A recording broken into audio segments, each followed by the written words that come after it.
Now, I'm sure majority of the audience of She-Hulk would agree with me when I say that the show is an absolute dumpster fire. Matter of fact, to say that the show is an absolute dumpster fire doesn't quite cut it. From the unfunny jokes to the absurd breaking of the fourth wall, which so many articles have boasted about, absolutely terrible. They didn't make good use of it, to some of the legal applications because the writers themselves claim they don't know how to write legal scenes. Imagine a known fugitive like Wong, who was actually seen as a fugitive on one episode for breaking out a known felon, to the very next episode him being in the courtrooms suing somebody else for using magic illegally. These people really don't know about law. And what about the dialogues? The dialogues were so terrible, I don't even think that they would pass for a fourth graders stage play. It was absolutely absurd. And who was this show actually targeted towards? Well, you have articles defending these shows, and from this particular article that I'm going to show you guys today, you might have a particularly good idea as to who they were targeting in this show, because it definitely wasn't for you or I, people who love superhero shows. It was actually targeted towards a certain demographic, and you will be disgusted when I show you these articles. And so we have articles like this. She-Hulk director wanted to make a sex positive show that kids could also watch. Absolutely disgusting. So he wanted to make a sex show for kids. Whatever happened to superhero show? Right, for kids. It's not about superhero-ness, it's about sex for kids. Well, let's get into this article. I really want to get into this, but before we do, I'd like to say welcome to the show. This is Saya's Domain, where we talk a lot about politics, culture, war, as well as the entertainment industry, because you and I both know that the entertainment industry is dribbling with a lot of politics, and I would like to urge you guys, if you're yet to do so, please do consider smashing the like button on this video, because it's massively important, helping me fight the YouTube algorithms, and also consider subscribing if you're new. Now, without further ado, let's read a little bit and find out why they are doing what they are doing with this show, because the show is not self-explanatory enough. They have to explain things around in and around the show, and you're having articles after articles. So let's read a little bit here. A history of breaking the fourth wall gave Marvel and Disney Plus She-Hulk's attorney at law permission to break pretty much any rule in the established MCU. I don't know for how long the MCU will still remain established at the rate that they're going.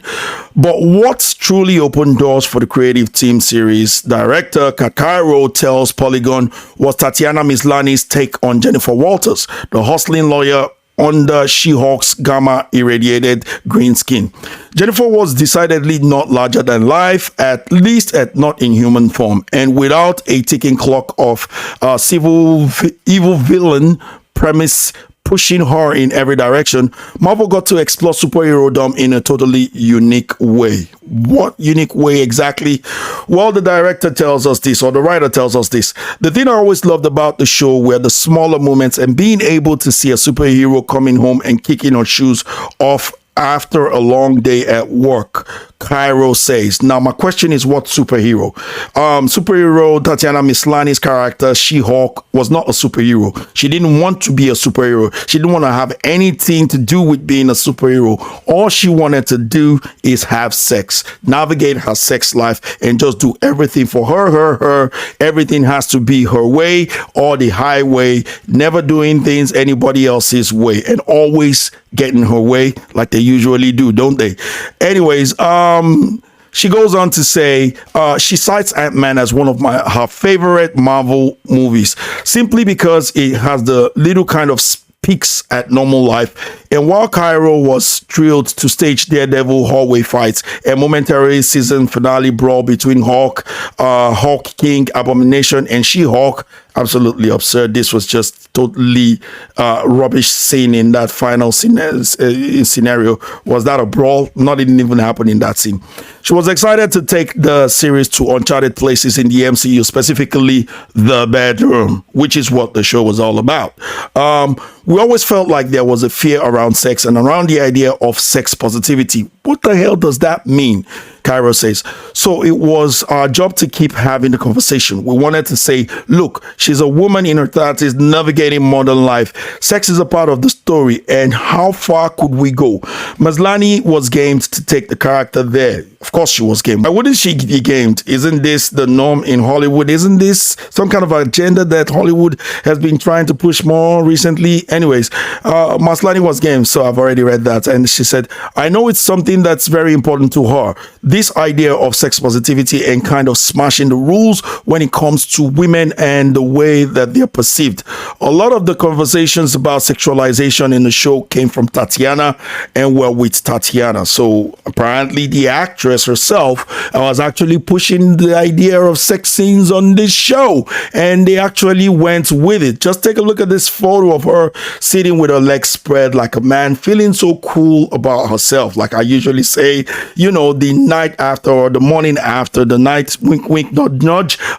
Usually women have what you call walk of shames and men have walk of pride, feeling so cool about themselves, right? And now she's playing the role of a man, to which I see Hollywood has been trying to project this idea of a strong feminine character simply being a toxic male character with a wig thrown over their head, in my own personal opinion, because she's doing what they consider as a toxic masculinity trait. But then when women do it, wow, it's feminism at its best. With a resume littered with, I'm not going to read that part. That's a bunch of bull crap. Anyway, let's just skip to this plus. She-Hulk is easily one of the horniest shows currently streaming on Disney Plus. And for that, one of the most refreshing. How is it refreshing? Nobody likes the show. It's 35 at Rotten Tomatoes. Didn't someone tell you? But Cairo says that her goal was still to deliver a show that could play to the broader youth-skewing Marvel audience. So particularly children. That's who you were trying to play to a broader audience when you're talking about that. So particularly majorly nobody who's an actual audience of the show, of the character, you weren't making this show for them. Anyway, the director says She-Hulk is the first show she's ever really worked on where she was receiving voicemails from 9-year-olds begging to hear what happens next. You see the obsession with these people and sexualization of kids, like sexualizing kids or introducing kids to sex. Why? Why are you so happy about this? Why are they even talking about this? They want to normalize these things. You know what I'm talking about. You know, they want to normalize the children of the playground. That's what they're trying to do with these shows. Grooming. I'm not just saying. That's what they're trying to do. And you know, and her parents and friends who normally didn't watch Marvel movies were hooked on She-Hulk. Absolute lie. Because I talk to a lot of people every single day. I'm an Uber driver, so I get a lot of people come into my car, and I talk to women about this show. Many women that saw this show didn't make it past the second or third episode from my own personal dialogues with them, because they said the show was an absolute dumpster fire. It wasn't funny, wasn't good. And it's not a show that I think many parents across the political spectrum would want their kids to be watching. Right? Literally, this is what they were trying to project. There was a greater responsibility and a challenge to make She-Hulk be everything for everyone without losing its commentary, which is the exact reason why they're making this. This show has had more commentary in and around the show and what the show was supposed to be about and what the show is trying to project, rather than talking about the show itself and what made the show good or not good in this case, because it wasn't good. It was really, really terrible. It was really bad. We wanted to make it realistic and about a woman navigating sex, but also make it something that everybody can enjoy, including children, because there is an element of the show that is really fun for young people, she says. So you can see who the target audience were. They want that we aren't the target audience. People like you and I who loved She-Hulk from childhood or loved superhero movies from childhood. And obviously this wasn't a superhero movie. This was a movie made to project sex towards kids, to actually groom them, in my personal opinion.